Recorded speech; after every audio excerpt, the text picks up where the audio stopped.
Rebel hunt বিশেষ করে এক শুরু হওয়ার পর থেকে যেসব সন্ত্রাসীদেরকে অ্যারেস্ট করা হয়েছিল তাদের একটা বড় সংখ্যা ইতোমধ্যে জামিন পেয়ে গিয়েছেন এবং তারা সমাজে বিরাজ করছেন। যারাই এই নির্বাচনকে বানচাল করার, প্রতিহত করার বা ক্ষতিগ্রস্ত করার কোনো চেষ্টা করবেন তারা ব্যর্থ হবেন। আইন প্রয়োগকারী বিভিন্ন সংস্থার প্রতিনিধিদেরকে ডেকেছিলাম, স্বরাষ্ট্র মন্ত্রণালয় প্রতিনিধি সহ, যেখানে আমরা তফসিল ঘোষণার পর থেকে এই পর্যন্ত উদ্ভূত বিভিন্ন পরিস্থিতি নিয়ে আলোচনা করেছি। সামনের আমাদের কার্যক্রম এবং কৌশল কি হওয়া উচিত সেগুলো নিয়ে আলোচনা করেছি এবং তাদের বিভিন্ন মত শুনেছি। এখানে মূলত আপনারা জানেন সাম্প্রতিক সময়ে একটা ঘটনা যেটা আমাদের সবাইকে উদ্বিগ্ন করেছে, সেটা জনাব শরীফ ওসমান হাদির উপরে হামলা, চোরাগুপ্তা হামলা। সেটা নিয়ে বিশদ আলোচনা হয়েছে। তদন্তের স্বার্থে আমরা বিস্তারিত বলছি না।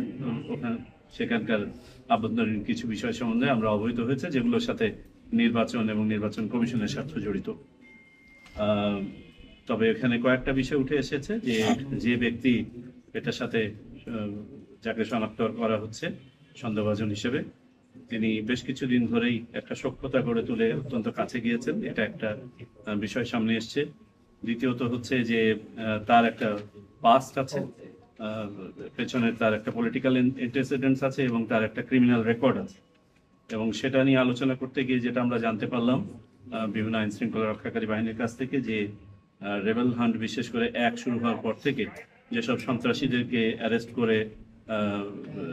করা হয়েছিল তাদের একটা বড় সংখ্যা ইতোমধ্যে জামিন পেয়ে গিয়েছেন এবং তারা সমাজে বিরাজ করছেন। কোকো ও শিয়া বাটারের ইউনিক কম্বিনেশনে তৈরি Natura expert care body lotion স্কিনের ড্যামেজ হিল করে, ত্বক রাখে সফট ও ময়েশ্চারাইজড। লুকিয়ে আর কতদিন, বাই বাই ড্যামেজ স্কিন। এটা নিয়ে আমাদের কি করণীয় সেটা নিয়ে আমরা কথা বলেছি। আর তৃতীয়ত যে বিষয়টা নিয়ে আলোচনা করেছি, যে এই চোরাগুপ্তা হামলাটা এটা কি কোনো বড় পরিকল্পনার অংশ নাকি এটা কোনো একটা আইসোলেটেড ইভেন্ট। যদি বড় পরিকল্পনার অংশ হয়ে থাকে তাহলে সেখানে সংশ্লিষ্ট বাহিনীগুলোর অতীতে মানে তার এই পরিকল্পনা পর্যায়ে কোনো কিছু করার অবকাশ ছিল কিনা, বা সে যে এখান থেকে ঘটনাটা ঘটিয়ে পালিয়ে গেল সেখানে আমাদের কোনো ফেলিওর আছে কিনা, এই সব বিষয় নিয়ে আলোচনা হয়েছে এবং সেগুলো নিয়ে এক ধরনের বলতে পারেন যে মূল্যায়ন হয়েছে।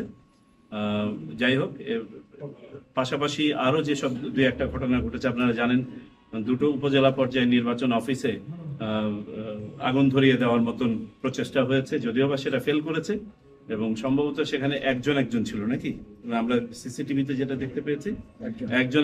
তার মানে ওখানেও দেখা যাচ্ছে একটা স্প্লিন্টার বা ইন্ডিভিজুয়াল একটা ফক্স এই কাজগুলো করার চেষ্টা করছে।